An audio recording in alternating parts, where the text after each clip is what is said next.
आज का बाइबल का वचन इब्रानियों के नाम पत्र अध्याय 6 वचन 10 से 20 और आज का सुसमाचार संत मरकुस के अनुसार अध्याय 2 वचन 23 से 28। इब्रानियों के नाम पत्र अध्याय 6 वचन 10 से 20। ईश्वर अन्याय नहीं करता।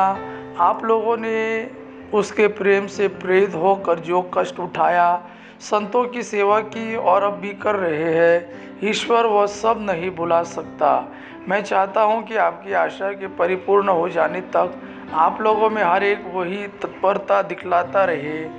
आप लोग ढिलाई न करें, वरन उन लोगों का अनुसरण करें जो अपने विश्वास और धैर्य के कारण प्रतिज्ञाओं के भागीदार होते हैं। ईश्वर ने जब इब्राहिम से प्रतिज्ञा की थी तो उसने अपने नाम की शपथ खाई, क्योंकि उससे बड़ा कोई नहीं था जिसका नाम लेकर वह शपथ खाए। उसने कहा, मैं तुम पर आशीष बरसाता रहूँगा और तुम्हारे वंशजों को असंख्य बना दूंगा। इब्राहिम ने बहुत समय तक धैर्य रखने के बाद प्रतिज्ञा का फल प्राप्त किया।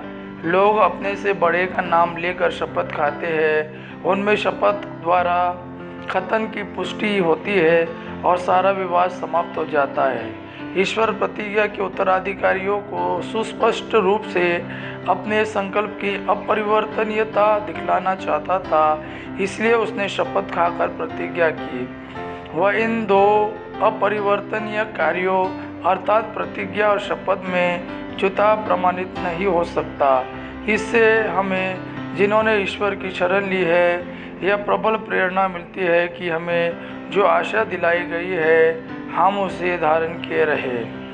वह आशा हमारी आत्मा के लिए एक सुस्थिर एवं सुदृढ़ लंगर के सदृश है जो उस मंदिर गर्भ में पहुंचता है जहां ईसा हमारे अग्रदूत के रूप में प्रवेश कर चुके हैं, क्योंकि वह मेल्किजेदेक की तरह सदा के लिए प्रधान याजक बन गए हैं। आज का सुसमाचार संत मरकुस के अनुसार अध्याय 2 वचन 23 से 28। ईसा किसी विश्राम के दिन गेहूं के खेतों से होकर जा रहे थे। उनके शिष्य राह चलते बाली तोड़ने लगे।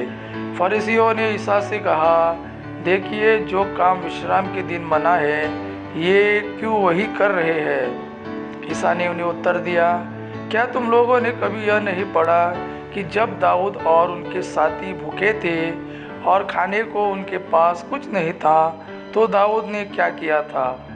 उन्होंने महायाजक अबियातार के समय इस मंदिर में प्रवेश कर भेंट की रोटियां खाई और अपने साथियों को भी खिलाई। याजकों को छोड़ किसी और को उन्हें खाने की आज्ञा तो नहीं थी।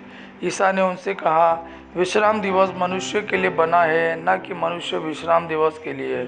इसलिए मानव पुत्र विश्राम दिवस का भी स्वामी है।